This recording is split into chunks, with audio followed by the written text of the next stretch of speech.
শবে বরাতের রাত্রে আমার আল্লাহ পাক রব্বুল আলামিন সব মানুষের দোয়া কবুল করবেন, তবে কিছু মানুষ রয়েছে যাদের দোয়া আল্লাহ কবুল করবে না। আল্লাহ পাক রব্বুল আলামিন শবে বরাতের রাত্রে সব মানুষের দোয়া কবুল করবেন, এমন কিছু শ্রেণীর মানুষ রয়েছে যাদের দোয়া আমার আল্লাহ কবুল করবে না। তার মধ্যে এক নাম্বার হলো মুশরিক। আল্লাহর সঙ্গে যে শিরিক করে, আল্লাহর সঙ্গে যে শিরিক করে তার গুনাহ আল্লাহ তাআলা ক্ষমা করবে না। দুই নাম্বার হলো যে সন্তান পিতামাতার অবাধ্য সন্তান, অবাধ্য সন্তানের দোয়া আমার আল্লাহ কবুল করবে না। তিন নাম্বার হলো যে মদ পান করে তার দোয়া আল্লাহ কবুল করবে না। চার নাম্বার হলো যে হিংসা করে, অন্যের ভালো দেখে হিংসা করে, এই হিংসুকের দোয়া আমার আল্লাহ কবুল করবে না। পাঁচ নাম্বার হলো যে আত্মীয়তা ছিন্ন করে, আত্মীয়তা ছিন্ন যারা করবে তার দোয়া আল্লাহ কবুল করবে না। আল্লাহ বলেন, এরে মুমিন, এই সময় বরাতের রাত হলো বড় গুরুত্বপূর্ণ রাত। এই রাতে বান্দা তোমার যা কিছু চাওয়ার দরকার, বান্দা তোমার যা কিছু চাওয়ার দরকার আমি আল্লাহর কাছে চাও। আমি আল্লাহর কাছে বান্দা তোমার চাইতে দেরি হবে, আমি আল্লাহ দিতে দেরি করব না। ইয়া ইলাহি তু মেরা মাবুদু হাই, ইয়া ইলাহি তু মেরা মাশুক হাই, ইয়া ইলাহি মুঝসে মুঝকো दूर कर, ताके देखो मुझ में तुझको एक नजर, या इलाही तू मेरा गफ्फार है, या इलाही तू मेरा सत्तार है। এই সবে বরাতের রাতে মায়ার নবী রহমাতুল লিল আলামিন জান্নাতুল বাকি কবরস্থানে দাঁড়িয়ে আল্লাহ তাআলার কাছে দোয়া করতেছেন। কার জন্য দোয়া করেন নবী আমার? উম্মতের জন্য দোয়া করতেছেন। ইয়া হাবলি উম্মতি, ইয়া হাবলি উম্মতি, ইয়া হাবলি উম্মতি বলিয়া উম্মতের জন্য দোয়া করে নবী আমার। আমরা যেমন নিজের জন্য দোয়া করি, আল্লাহর নবী ইচ্ছা করলে নিজের জন্য দোয়া করতে পারতেন, কিন্তু আল্লাহর নবী নিজের জন্য দোয়া না করে উম্মতের জন্য দোয়া করতেছেন। ইয়া হাবলি উম্মতি, ইয়া হাবলি উম্মতি, ও আল্লাহ আমার উম্মতের কি উপায় হবে? ও আল্লাহ আমার মৃত্যুর পরে আমার উম্মতের কি উপায় হবে? আম্মা জান আয়েশা সিদ্দিকা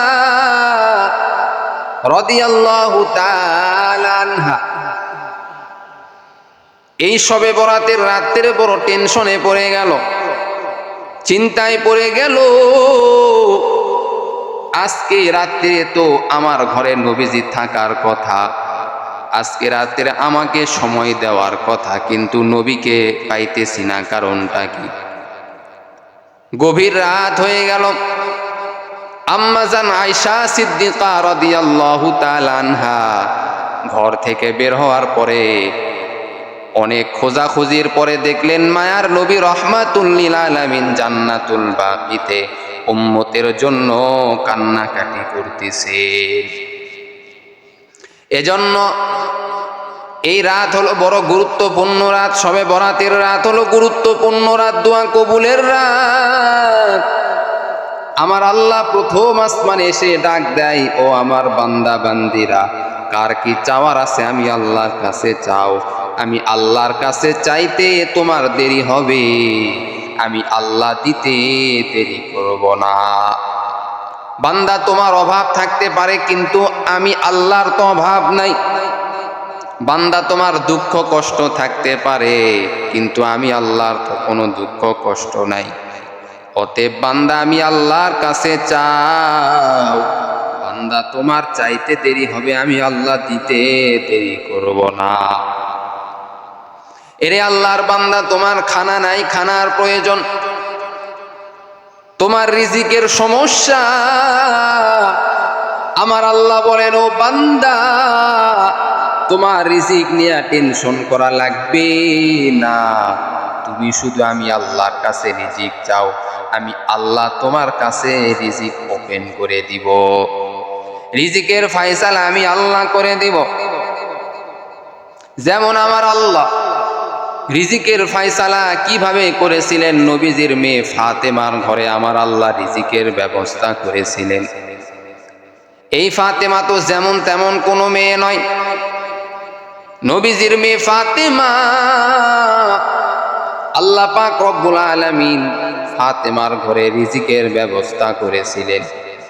যেই ফাতেমা 6 দিন ধরে ক্ষুধার্ত ছিলেন, 6 দিন ধরে ক্ষুধার্ত ছিলেন, অত্যন্ত কষ্ট পাওয়া শুরু করল। ফাতেমা শুধু নিজে কষ্ট পেয়েছে এমন নয়, কলিজার টুকরা হাসান এবং হুসাইন তারাও কষ্ট পাওয়া শুরু করলো। ছোট্ট মানুষ কিভাবে দীর্ঘদিন ধরে না খেয়ে থাকা যায়। ফাতেমা বলে, রে সন্তান, আল্লাহর উপর ভরসা করো রে সন্তান। আল্লাহর উপর যদি তোমাদের ভরসা হয়, আমার আল্লাহ তোমাদের জন্য ব্যবস্থা করবে। তাওয়াক্কালতু আলাল্লাহ, আল্লাহর উপর তাওয়াক্কুল করো, আল্লাহর কাছে দোয়া করো, হে মালিক তুমি আমার রিজিকের ব্যবস্থা করে দাও, তুমি আমার সম্মানের ব্যবস্থা করে দাও, তুমি আমাকে ইলম দান করো, তুমি আমাকে যাবতীয় সমস্যা দূর করে দাও। ফাতেমার ঘরে যখন এই অবস্থা, কোনো খাবার নাই, প্রাণের স্বামী হযরতে আলীকে বললেন, ও আলী, দেখো আমার একটা শাড়ি তুমি পাইবা, এই শাড়িটা তুমি বিক্রি করো বাজারে। বাজারে যদি শাড়ি বিক্রি করতে পারো, কিছু টাকা তুমি পাইবা রে আলী। ওই টাকা দিয়ে আমাদের সন্তান হাসান এবং হুসাইনকে কোনো জিনিস কিনে দিব, খাবারের কোনো জিনিস কিনে দিব, যেন তারা শান্ত থাকতে পারে, যেন তাদের কোনো কষ্ট না হয়। হযরতে আলী যেহেতু গরিব একজন সাহাবী ছিলেন, এই আলী এইবার ফাতেমার শাড়িটা নিলেন, নিয়া বাজারের দিকে রওয়ানা। পথের মধ্যে রাহমাতুল লিল আলামিন নবী হযরতে আলীকে বললেন, ও আলী তুমি কোথায় যাইতেছো রে আলী? আলী বললেন, ইয়া রাসূলুল্লাহ, ইয়া হাবিবাল্লাহ, আমাদের বাড়িতে খাবারের দুরবস্থা, 6 দিন ধরে কোনো খানা নাই রে নবী। আমার স্ত্রী ফাতেমা বলল, তার শাড়িটা যেন আমি বাজারে বিক্রি করি, বাজারে যেন আমি বিক্রি করি, যেন খাবার আমি কিনে নিয়ে আসি। নবী বললেন, ও আলী, এই শাড়িটা আমি বড় মহব্বতের সঙ্গে আমার ফাতেমাকে আমি দিয়েছি, অতএব এই ফাতেমার শাড়িটা তোমার বিক্রি করার দরকার নাই, আমি রাহমাতুল লিল আলামিন বলে দিলাম। সামনে যাইতে যাইতে দেখবা একটা খেজুর গাছ দেখতে পাইবা, মরা খেজুর গাছ, যেই গাছের কোনো ডাল নাই, যেই গাছটা মরে গেছে এমন গাছ তুমি দেখতে পাইবা। দীর্ঘদিন ধরে মৃত অবস্থায় রয়েছে, ওই খেজুর গাছের গায়ে তুমি হাত দিয়া এবার বলবা, রহমতের নবী আমাকে পাঠায়া দিয়েছেন। এরে খেজুর গাছ, রাহমাতুল লিল আলামিন আমাকে পাঠায়া দিয়েছে। এরে খেজুর গাছ, তুই তো মরা একটা খেজুর গাছ, কিন্তু আমার বিবি তো না খেয়ে রয়েছে, কষ্টের মধ্যে রয়েছে, তোর এই মরা গাছ জীবিত হইয়া খেজুরের ব্যবস্থা তুমি আমাকে করে দাও। সঙ্গে সঙ্গে হযরতে আলী চলে গেলেন ওই খেজুর গাছের কাছে। মৃত খেজুর গাছের কাছে যাওয়ার পর হযরতে আলী রাদিয়াল্লাহু তাআলা আনহু ওই খেজুর গাছে হাত লাগায়া দিলেন আর বললেন, রহমতের নবী আমাকে পাঠায় দিয়েছেন, তোর এই মৃত গাছ থেকেই পাকা পাকা খেজুর যেন বের হয়। সঙ্গে সঙ্গে খেজুর গাছ রহমাতুল লিল আলামিনের প্রস্তাব তো আর না খোঁজ করতে পারে না। রহমাতুল লিল আলামিন যেহেতু আমার কাছ থেকে খেজুর নিতে চেয়েছে, যদিও আমি মৃত গাছ, আমার আল্লাহ আমাকে শক্তি দিয়া দিবে। কারণ যে রহমাতুল লিল আলামিনকে আমার আল্লাহ মহব্বত করেন, আমার আল্লাহ ভালোবাসেন, আমার আল্লাহ রহমাতুল লিল আলামিনকে ভালোবাসেন, অতএব আমার পক্ষ থেকে অবশ্যই খেজুর আমি বের করব। খেজুর গাছ থেকে এবার খেজুর পাকা পাকা খেজুর পড়া শুরু করলাম। হযরতে আলী এই খেজুরগুলি নিয়ে আবার বাড়ির দিকে রওনা হয়েছে। রাস্তা দিয়া যাইতেছেন, নবীজি বললেন, ও আলী, তুমি কি খেজুর পেয়েছো নাকি? বলে, ইয়া রাসূলুল্লাহ, ইয়া হাবিবাল্লাহ, আপনার কথা শোনা মাত্র খেজুর গাছ আর দেরি করে নাই, খেজুর গাছ আমাকে পাকা পাকা খেজুর দিয়েছে। নবীজি বললেন, ও আলী, তুমি একাই যাও না, তোমার সঙ্গে আমি নবীও যাব, তুমি টেনশন করিও না, আমিও তোমার সঙ্গে যাব। ফাতেমার সঙ্গে আমার কিছু কথা রয়েছে, হাসান হুসাইনের সঙ্গে আমার কথা রয়েছে রে আলী। আলী বললেন, ইয়া রাসূলুল্লাহ, ইয়া হাবিবাল্লাহ, চলেন, আপনি গেলে তো আরো অনেক ভালো হয়। নবীজি এইবার আলীকে সঙ্গে করিয়া নিয়া ফাতেমার বাড়িতে গেল।